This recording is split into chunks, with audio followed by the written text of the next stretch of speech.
নমস্কার,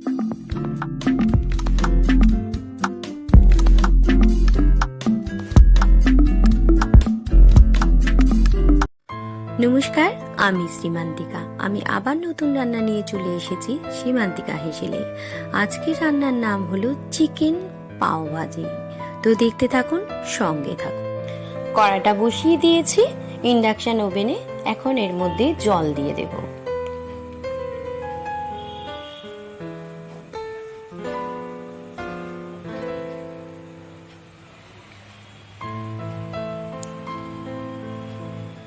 জল দেওয়ার পরে এর মধ্যে দিয়ে দেব এখন 1 চামচের মতো হলুদ গুঁড়ো, আর দিয়ে দেব স্বাদ মতন নুন।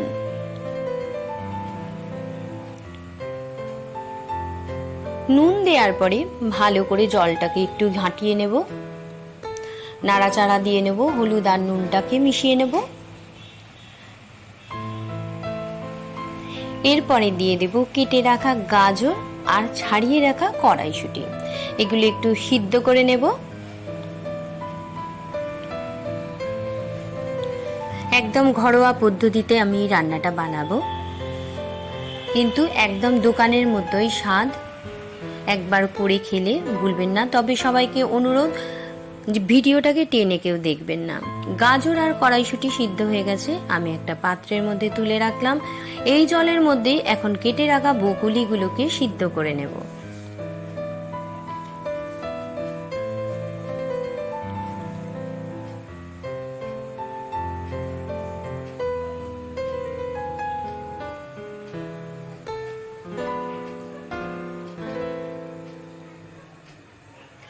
ব্রোকলিগুলো সিদ্ধ হয়ে গেছে, আমি এখন এটা একটা পাত্রের মধ্যে তুলে নেব।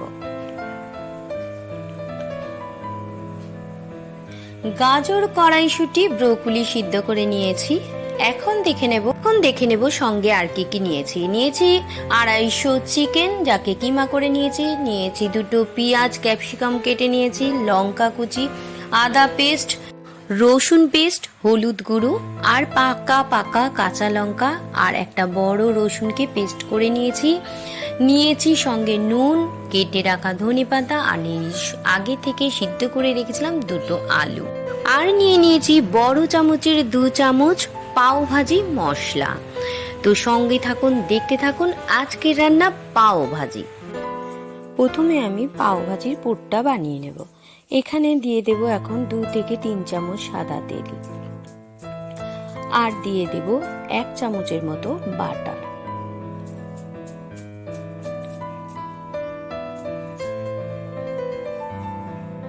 বাটারটা ভালো করে গালিয়ে নিয়ে সাদা তেলের সাথে মিশিয়ে নেব। এরপরে দিয়ে দেব গোটা জিরে 1/2 চামচের মতো।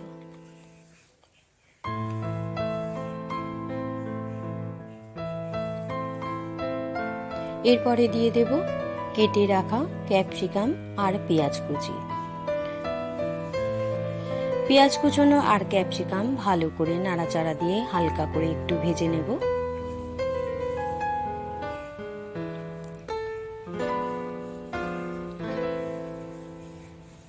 পেঁয়াজ আর ক্যাপসিকাম ভাজা হয়ে এসছে। এখন দিয়ে দেব কিমা করে রাখা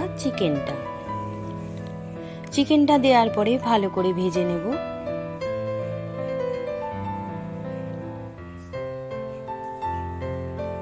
যেহেতু বাটার দিয়েছি, খুব সুন্দর একটা সেন্ট বেরোচ্ছে।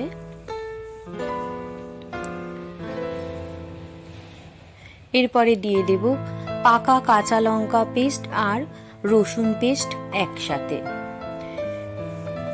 এটা দেওয়ার পরে ভালো করে ভাজবো, যাতে না কাঁচা রসুনের গন্ধটা ছাড়ে।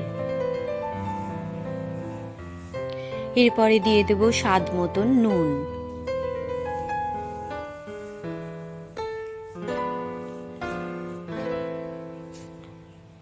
দিয়ে দেব পরিমাণ মতো হলুদ গুঁড়ো।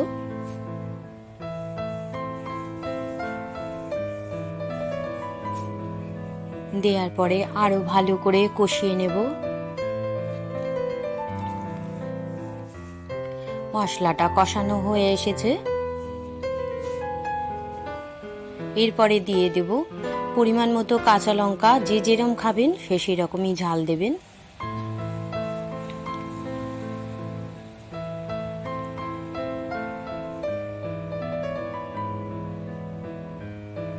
এরপরে দিয়ে দেব কেটে রাখা টমেটোগুলো। টমেটো দেওয়ার পরে স্বাদ মতন দিয়ে দেব চিনি,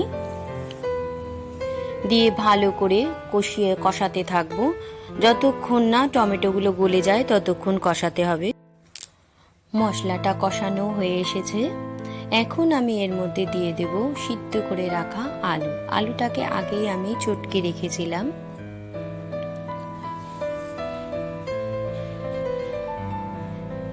এরপরে দিয়ে দেব গাজর আর কড়াইশুঁটি সিদ্ধ, আর দিয়ে দেব সিদ্ধ করে রাখা ব্রোকলি। আপনারা এখানে চাইলে ফুলকপিও ব্যবহার করতে পারেন। ধনে পাতাগুলো দেওয়ার পরে আরো 2 মিনিট ধরে মশলাটাকে কষিয়ে নেব।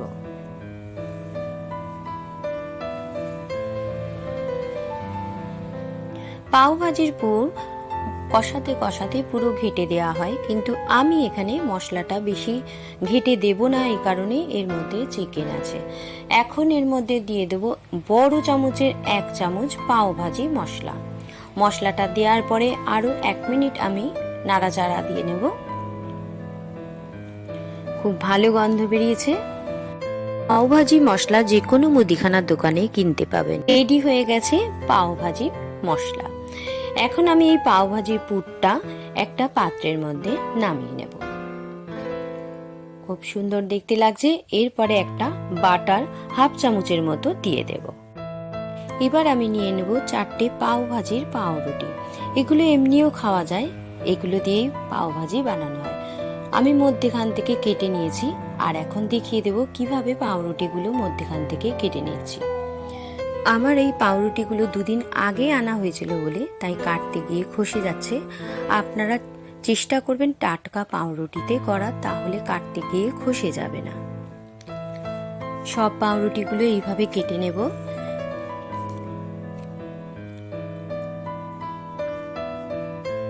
এরপরে আমি কড়া বসিয়ে দিয়েছি। কড়ার মধ্যে 2 থেকে 3 চামচ সাদা তেল দিয়ে দেব, আর দিয়ে দেব 1 টুকরো বাটার, 1 চামচের মতো বাটার।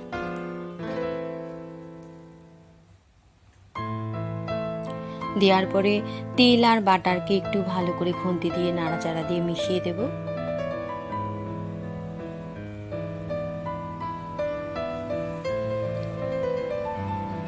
এরপরে আমি কেটে রাখা পাউরুটিগুলো এরকম আস্তে আস্তে করে কড়ার মধ্যে দিয়ে দেব।